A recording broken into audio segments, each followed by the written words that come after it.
everyone, and welcome on this new episode of my podcast on healing wounds with the Osfour Self Coaching Model. In today's episode, we are going to talk about benevolence, which is one of the first postures that you need in order to use the Osfour Self Coaching Model. However, for those of you who've got no clue what I'm talking about, you have a video link below this video that will explain you everything you need to know about the Osfour Self Coaching Model. Also, by the end of this video, I will send you a magic question, and if you can send me an email with the correct answer, you will win a free coaching session using the Osfour Self Coaching Model with me. Okay guys, so a couple of things before we start. I just want to remind you that this podcast is part of a bigger picture, which is a masterclass that I animate on my YouTube channel. Each month I choose a study case in which I use and apply the Osfour Self Coaching Model. And in a way, it is a way for me to use that as a metaphor so that you can see how I use the model on those people and the situation that they experience, so that you can learn how to apply the model for yourself. This podcast really is there because in the videos I cannot put everything, and allows me in this podcast to go into details about certain aspects of the model or how to apply the model or situational problem that you may face when you use the model. Second point is that remember that this whole masterclass has a worksheet. It's supported by a worksheet. It's free. You can download it. There's a link below. And finally, every Sunday I animate webinars online where I teach you how to use the model.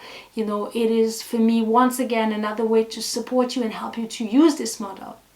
Now, as for the video of today, about benevolence. First of all, what is benevolence? Well, benevolence is simple. It's just the ability to be kind to yourself and others. That's it. But it may seem like a very simple and like, oh yeah, be kind with everybody, But what's interesting about this model is that throughout the whole model, you are invited to operate at a much higher level than you are used to. And for me, the way when I created the model, what I was thinking about is that when I think of a human being, I think about it as one of the hardest jobs that you can have in your life. Like, I don't see any job that is harder, because think about it. Like, even an economist or a doctor or a lawyer or, an artist, no matter how great they are, they're just going to be great a couple of hours a day. On the other hand, you are a human being, 24/7, 7 days a week, 365 days a year, and there's no days off, holidays, you all day long. Yet, we never learn, we never taught or learn how can we be a human being in a much more professional way, I want to say. So I created this concept in my head where we are human beings, but amateur human beings. And maybe there is a possibility for us to be professional human beings. And you see, when through my life, I would consider myself a pretty wise person. I was always someone who was so eager to learn, so eager to grow. And I, read lots of books, and I always, as I created a model about it, but I always made sure that whatever I went through in my life, I would learn from it. No matter how painful it was, I would make sure I would learn from it. But despite all of that, I always saw myself in a way stuck at a certain level as a person. And when I started studying coaching and NLP, I felt as though these were the tools that I was looking for to operate at a much higher level, because in so many ways, those tools are designed to teach you to operate at a high level. And this is when the concept, it comes from all the things, but anyway, but this is when it really all come together, where I think, I'm operating as an amateur, but I want to operate as a professional human being, right? And ultimately, this model is really designed to help you to operate as a professional human being, right? Because the model throughout the whole thing is telling you operate at that level, where I'm inviting you to operate at that level. And one of the first postures that you have is benevolence. But throughout all your 5 postures, all those 5 postures are a way of being, and they're teaching you to operate at a much higher level. Benevolence, empathy, compassion, active listening, self-coaching, to be able to self-coach yourself. Imagine if all of this stuff was taught to kids, very early on. Before, you start learning about reading and all this stuff. But first of all, you learn how to be that, I remember when I was a kid, children are very cruel, towards me because I was a bit different. And I remember a teacher who used to, but it's normal, kids, they're so cruel with each other, and I always thought to myself, that's such a weird thing to accept, and not only that, but I was a kid myself, and I thought to myself, no, that's not true. You learn to be cruel, but you not learn. A kid is not cruel by principle. He learns to be so. But what if instead of teaching them that, we were teaching them the opposite? We're teaching them benevolence, empathy, compassion, And in fact, now there are some countries, like I think Norwegian country or Finland, who start to teach to children empathy. Can you imagine that? I'm telling you, I was like ahead of my time.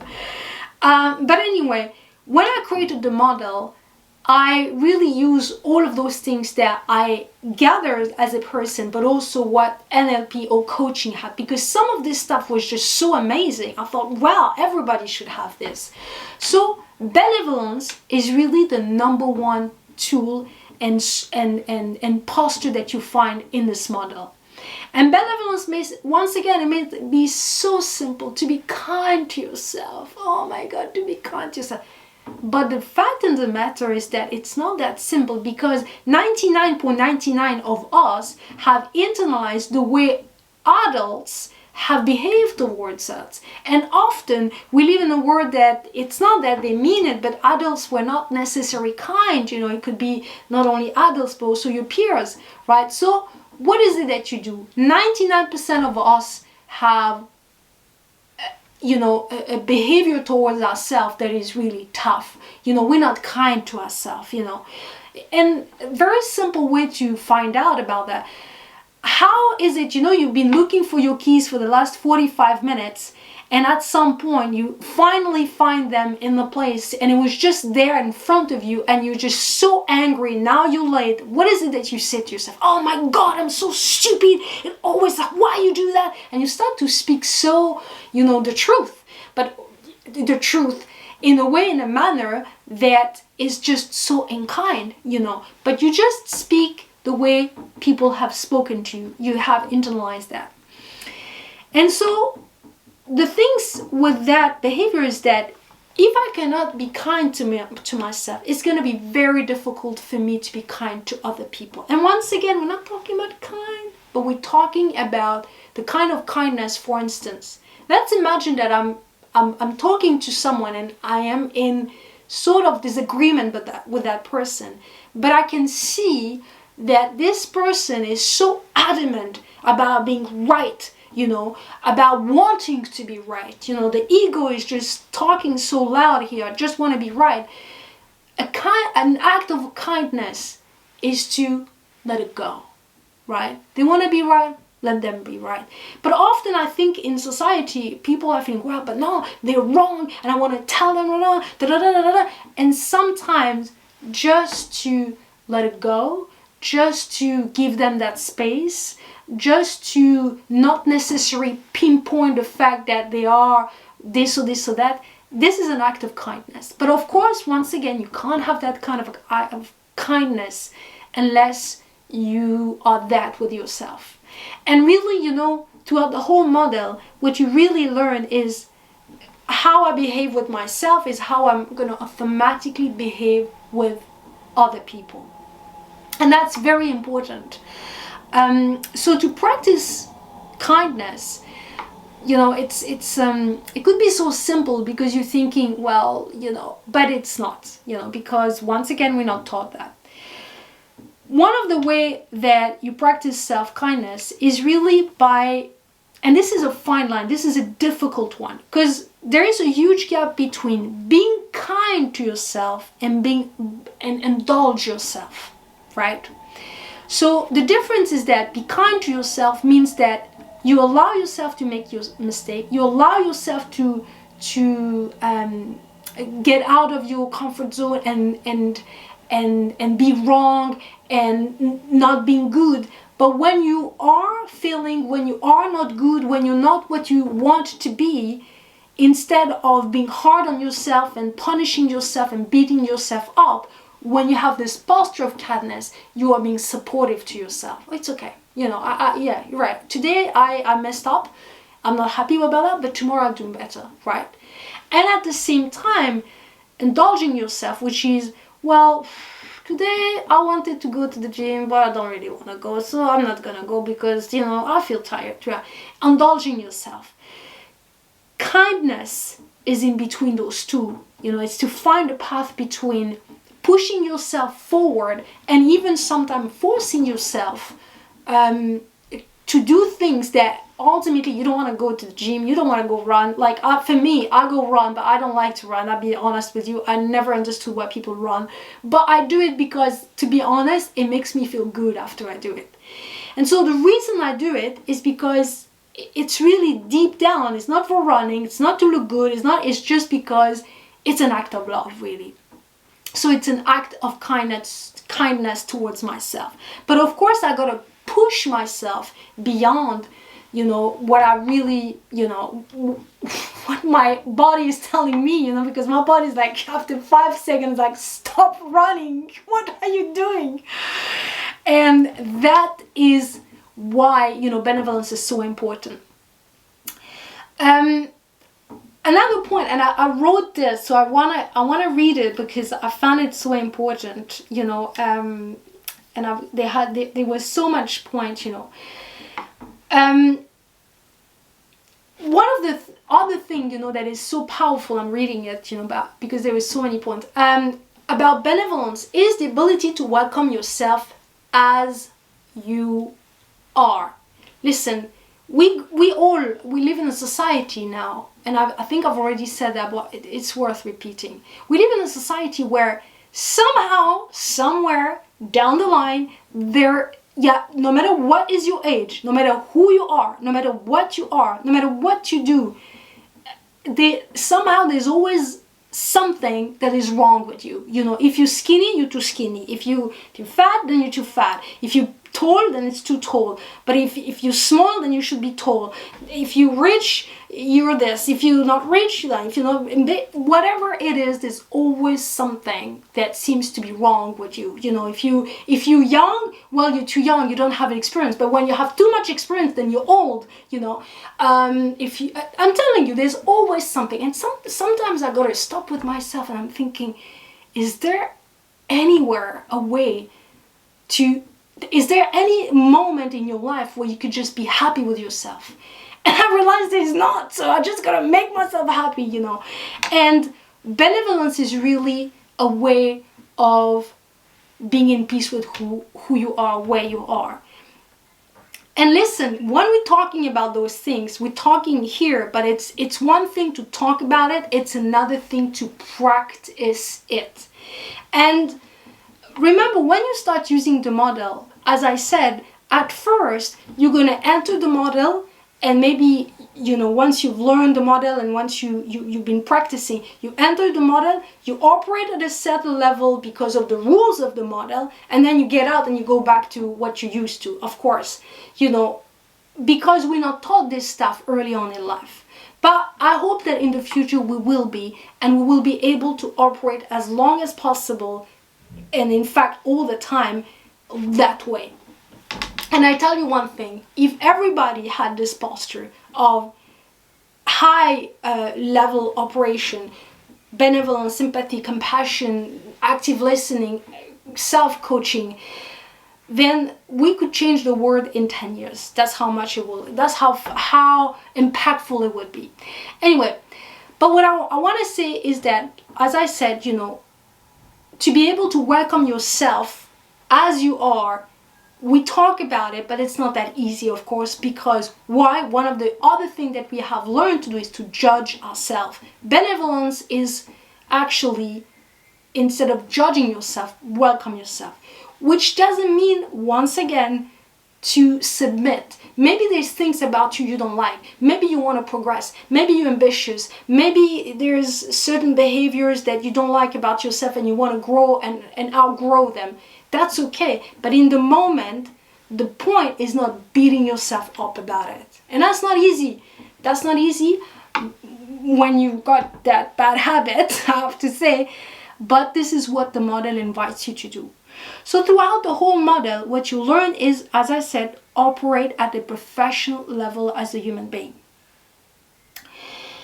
And like I said, the model is like a standard of this is where you operate, and I'm asking you to operate at that level, right? And finally, I found this very important. When it comes down to communication, benevolence is very important. And I said to you why, because you can be in an argument with someone and you can see that this person just wants to be so proud, when it's so right, that when you have benevolence, you give them the upper hand. You want to be right? That's fine. It's not gonna make my day. Instead of having people trying to fight, being right, and you see two egos fighting. So those are the kind of quality you can find into benevolence, and the more you practice them, the better you get at it, the better you can stay in it, and the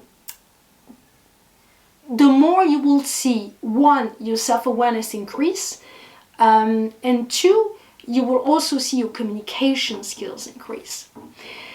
There's one last point I would like to, and I find very important to underline here. On the second part of the model, when you are going to really investigate, what is the reason that I'm in this situation? What are the behavior that I had that bring me into this situation or have created this situation, right? I've always said it and I keep on saying it, this is a tough part of the model, because this is the part where you have to face yourself, you have to face your truth, you have to face the fact that, yeah, true, this person did abuse me, but the reason they abused me is because I've allowed them to abuse you. This is not easy to hear, this is not easy to see, but the only way you can do that is if you are benevolent towards yourself. Because if you go into that part of the model, which is one of the toughest part of the model, because you've got to face yourself, you've got to face your truth, even the part that you don't like, and you go and beat up yourself, you're not going to survive it. You're not going to be able to stay alive more than 5 seconds.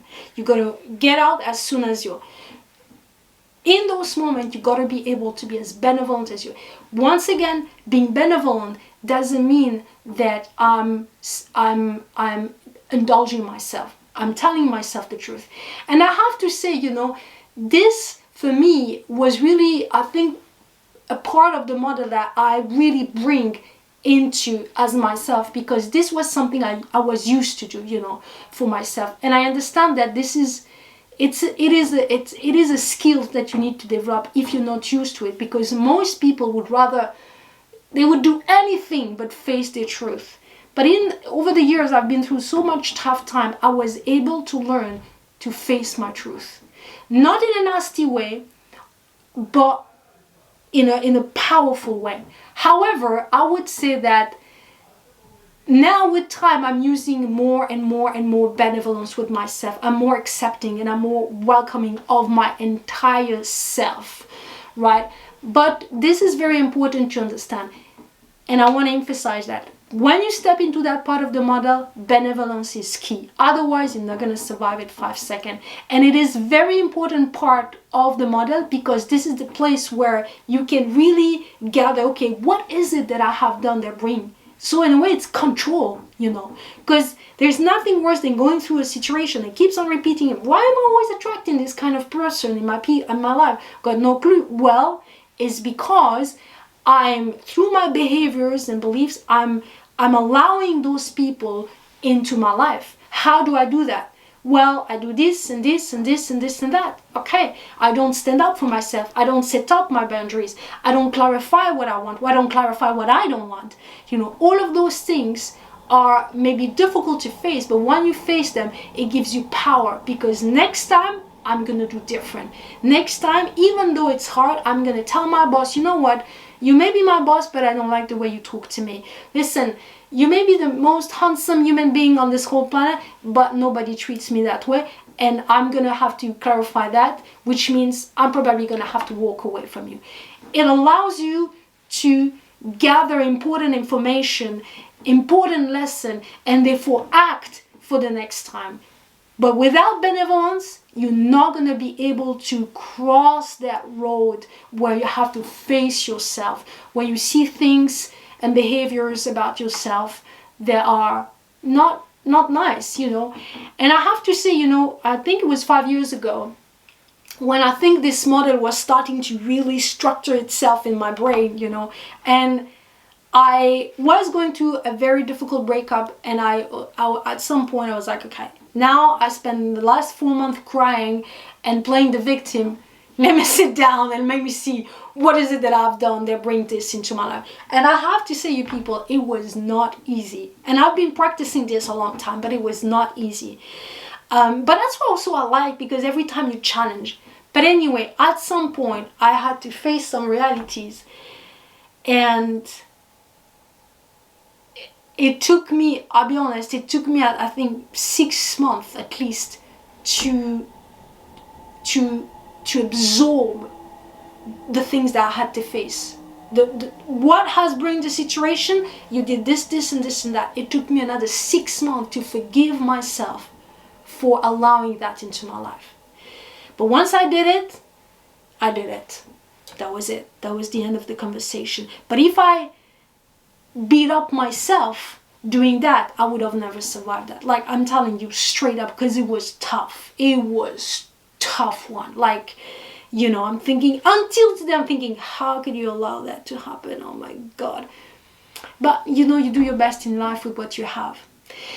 Okay guys, so this is the end of this podcast. I hope that this video has helped you. You can always leave me comments or a question. I'd be more than happy to answer. And until next week podcast, all I'm gonna say to you is peace, love, and light.